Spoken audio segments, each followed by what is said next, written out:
യവേന്ദ്രൻ ഇവിടെ ഒന്ന് ഒറ്റയ്ക്ക് നിൽക്കണേ. അപ്പൊ അവള് വീട്ടിൽ കാണും. ഇപ്പൊ വീട്ടിൽ പോയാൽ അവളുടെ അടുത്ത് പറയാം. ആ പുറകിലുണ്ടായിരുന്നു അവള്. ഇവ എപ്പോ നോക്കിയാലും ഇവള് കൂടെ ഉണ്ടല്ലോ. എടാ നീ പോയി പറയണമെങ്കിൽ പറയാം. എനിക്ക് എപ്പോഴും ഈ കേസിന്റെ പുറകടക്കാൻ പറ്റില്ല. എടാ നീ അവന്റെ കൈ ഉണ്ട ഇത്ര ഉണ്ട്, പിടിച്ചെന്നെ ഞവിടിക്കളയും. എന്നാ എന്റെ ഒരു വഴിയുണ്ട്, വാ.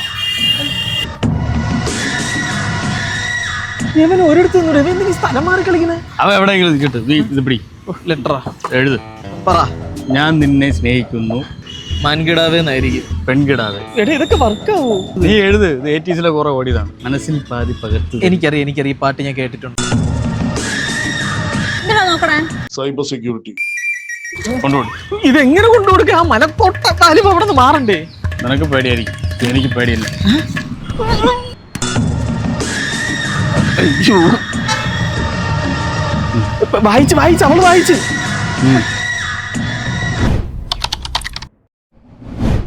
എടാ അവനും വായിച്ച്. ആ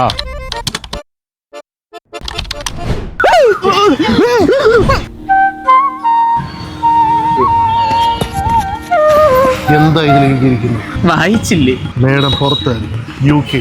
മലയാളം വായിക്കാൻ അറിയും. ചേട്ടൻ വായിച്ചില്ലേ? ഞാനും പുറത്തായിരുന്നു. UK അല്ല, ക്ലാസ്സിന് പുറത്ത്. ഒട്ടും അറിയില്ലേ? ചില്ലക്ഷരങ്ങൾ പഠിപ്പിച്ചപ്പോൾ എനിക്ക് പനിയായി. എന്നെങ്കിലും ചില്ലക്ഷരം പഠിക്കുമ്പം ഇത് വായിച്ചു നോക്കിയത്. ഞാൻ എഴുതിയൊരു ചെറുകഥയാണ്. ഇനി മേഡത്തിനോട് ഞാൻ എന്ത് പറയാം? എടാ നിനക്കാണ് അവളെ ഇഷ്ടം, എനിക്കല്ല. അതോർത്താ നല്ലത്. അതിനൊന്നും പറ്റിയില്ലല്ലോ. എനിക്കാരും പേടിയൊന്നും. അതെ, ഈ ചില്ലക്ഷരം വായിക്കാൻ അറിയാം.